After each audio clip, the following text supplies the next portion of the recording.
궁금한 코인이나 사이트 혹은 프로젝트가 있다면 고정 댓글의 링크로 문의해주세요. 안녕하십니까, 닥터 구구입니다. 간만에 파이코인을 주제로 영상을 찍어보려 합니다. 참고로 저는 파이코인을 채굴하지 않기 때문에 다른 사람들처럼 파이코인을 홍보하거나 가입을 유도하지 않겠습니다. 제3자의 입장에서 분석을 해보고 객관적인 정보 전달을 위해 제작된 영상임을 참고해주시면 감사하겠습니다.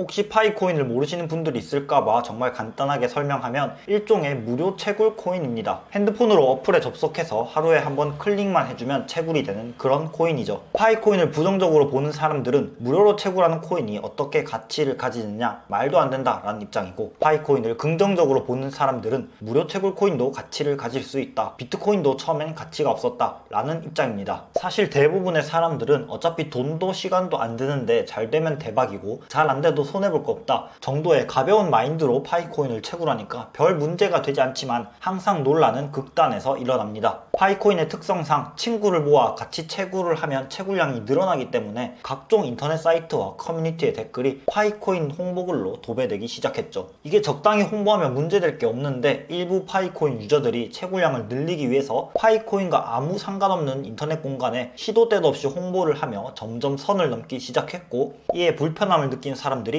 파이코인을 비난하기 시작했습니다. 이런저런 논란이 있었지만 몇 년이 지난 지금 파이코인은 사라지지 않았으며 꾸준히 업데이트를 진행해왔고 3천만 명이 넘는 사람들이 파이코인 생태계에 동참하고 있습니다.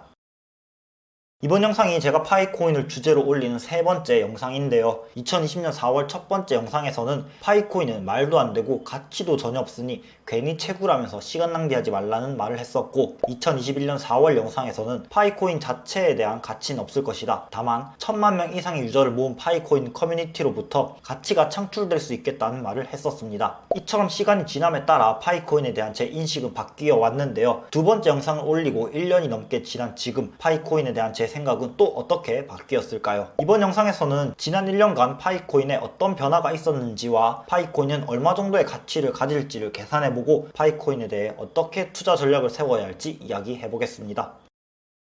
단순 무료 채굴 코인에 불과했던 파이코인이었지만 지난 1년간 많은 변화가 있었습니다. 가장 큰 변화는 당연 유저 수의 증가입니다. 첫 영상을 올린 2020년 4월 400만 명 남짓했던 유저의 수가 두 번째 영상을 올린 2021년 4월 1500만 명을 넘어섰고, 2022년 8월 파이코인의 유저 수는 3500만 명을 돌파했습니다. 허수를 제외하고 실제 계정만 보더라도 2600만이라는 어마어마한 수치를 보여주고 있으며, 이러한 유저 수 증가 추세가 이어지고 있다는 점도 지켜볼 만합니다. 두 번째 변화는 실제 거래가 시작됐다는 점인데요. 단순히 채굴만 가능했던 파이코인이 아니라 이제는 신원 확인 제도인 KYC를 마치면 채굴한 파이코인을 지갑으로 옮겨 유저들끼리 서로 주고받으며 거래를 할 수 있게 되었습니다. 저도 설마 파이코인으로 거래를 하는 사람이 있겠어 싶었지만 생각보다 거래는 전 세계에서 활발하게 일어나고 있고 국내에서도 심심치 않게 거래되는 모습을 볼 수 있었습니다. 엄청난 유저 풀을 보유하고 있으면서 거래까지 되니 자연스럽게 생태계가 확장되고 있습니다.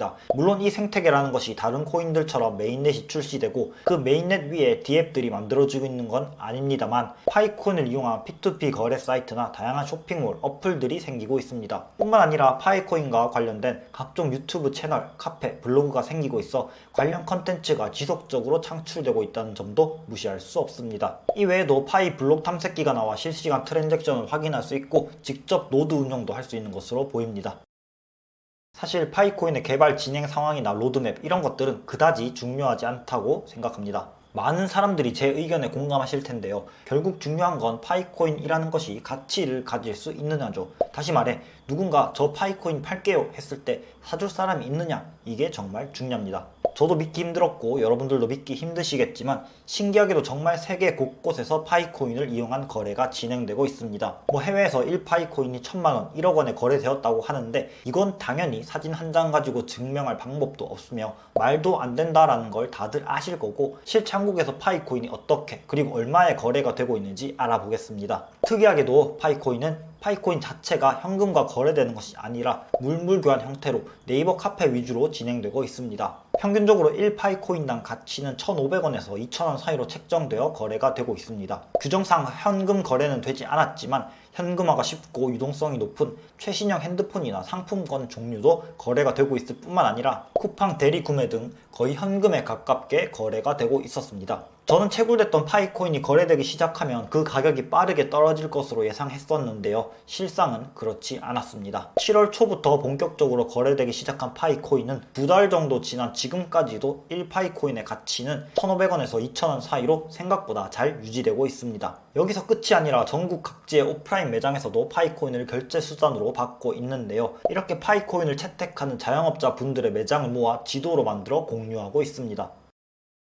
그렇다면 파이코인의 적정 가치는 얼마일까요? 한 개당 1,500원에서 2,000원 하는 지금 가격이 잘 유지될 수 있을까요? 아니면 몇몇 파이 유저들이 말하는 것처럼 정말 1파이 코인이 10만원, 100만원까지 올라갈 수 있을까요? 코인의 적정 가치를 파악하려면 토크노믹스를 분석해봐야 합니다. 파이코인의 총 발행량은 1,000억 개이며 이 중 20%인 200억 개는 코어 팀에게, 80%인 800억 개는 유저들에게 공급됩니다. 유저들에게 할당된 800억 개의 공급량 중에 메인넷 이전의 200개가 메인넷 이후에 450억 개가 채굴된다고 합니다. 현재 파이코인은 테스트넷에서 메인넷으로 넘어가고 있는 단계인데, 만약 테스트넷 단계에 할당된 200억 개의 파이코인이 모두 채굴된다고 가정했을 때 파이코인이 만원이 되면 시가총액이 200조, 파이코인이 10만원이 되면 시가총액이 2000조입니다. 그러니까 파이코인이 10만원이 되면 테슬라 싸대기를 때리고 아마존과 동등한 시가총액을 가진다는 말입니다. 전체 암호화폐 시장의 총 시가총액이 1600조 정도니까 말 다 했죠. 락업된 물량을 제외하고 실제 지금 시장에 유통된 물량은 10억 개에서 20억 개 사이로 보이는데, 이 물량만 계산해도 지금 파이코인의 가격이 굉장히 고평가되었다고 볼 수 있죠.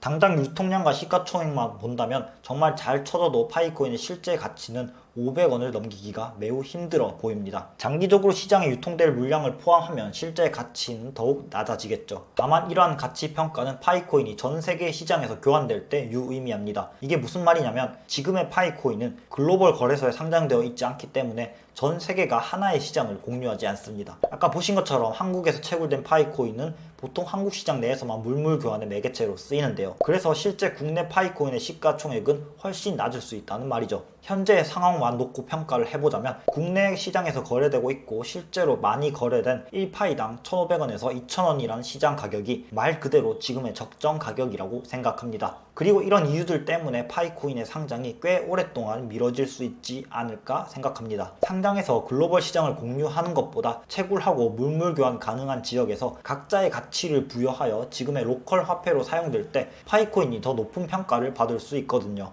이렇게 해도 실제 가치를 가진다는 사실은 변함이 없으니까요.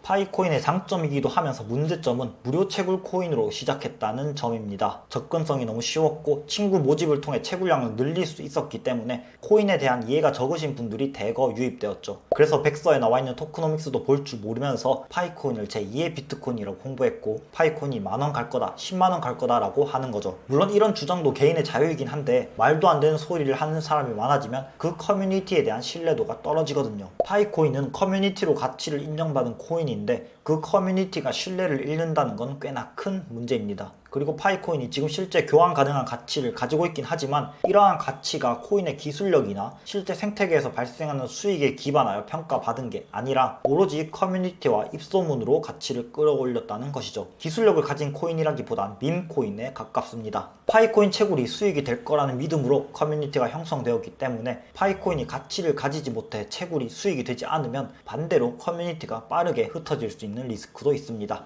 그리고 무엇보다 가장 큰 문제는 개인정보 유출 문제입니다. 파이코인은 독특하게 검증자라는 제도가 있는데요. AI가 완벽하게 구분하지 못하면 검증자로 선정된 파이코인 유저들이 교차 검증을 해서 KYC를 통과시켜 주는 것이죠. 파이코인 측은 1인 1계정 원칙을 지키기 위해 편법으로 채굴된 코인이 유통되는 것을 막기 위해 KYC를 진행한다고 합니다. 사실 암호화폐 거래소가 아닌 일반 어플리케이션에서 KYC를 진행하는 것도 말이 안 되고, 단순 핸드폰이나 구글 OTP 인증만 해도 될 걸 사는 곳의 주소, 동, 호수까지 물으며 신분증 업로드를 요구하는 것은 너무 과하다는 생각입니다. 거기다 유저가 유저의 KYC를 진행한다는 건 사실 있을 수 없는 일입니다. 이렇게 제출한 신분증이 마스킹 처리되지 않은 채 검증자에게 노출된 문제가 실제로 있기도 했죠. KYC 내역 중 신분증 데이터는 법원에서 영장을 가져와도 열람할 수 없을 정도로 높은 수준의 보호를 받는 정보이기 때문에 사실 파이코인이 국내 코인 회사였다면 신분증 정보가 노출됐을 때 이미 문을 닫았을 겁니다. 그도 그럴 것이 신분증만 노출되더라도 핸드폰을 개통하고 비대면 대출을 받는 것이 가능하기 때문이죠. 우리나라에서만 이러한 문제가 제기되고 있는 건 아닙니다. 중국 온라인 매체에서도 파이코인이 사기라는 주장이 제기되고 있습니다. 그러니까 우리가 일반 인터넷 사이트에 회원가입해서 유출되는 단순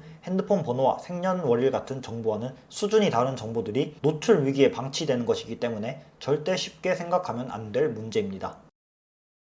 예전부터 파이코인의 가치를 믿지 않는 사람들은 애초에 채굴을 시작하지 않았습니다. 파이코인의 가치를 믿는 사람들만 채굴을 했기 때문에 지금의 가치를 가질 수 있지 않았나 싶습니다. 저도 과거에는 파이코인을 부정적으로 생각했지만 커뮤니티의 성장을 보며 어느 정도 생각이 바뀌었습니다. 파이코인 커뮤니티의 성장은 더 이상 무시할 수 없는 수준입니다. 그리고 숫자로 증명하고 있죠. 전체 이용자 3,500만 명이라는 수치는 물론 각종 마켓 스토어에서 순위권을 차지하고 있고 최근에는 트위터 검색 상위에도 랭크됐을 정도니까요. 다만 아까 말씀드린 것처럼 총 발행량과 앞으로의 공급량을 본다면 지금 이상의 가격을 형성하기는 현실적으로 매우 어려워 보입니다. 개인정보 리스크는 더 말할 것도 없고요. 파이코인을 초창기 때부터 채굴해왔고 KYC를 통과하여 현금화를 할 수 있는 분이라면 지금 현금화를 하는 것이 가장 큰 이득을 챙길 수 있는 시기라고 생각합니다.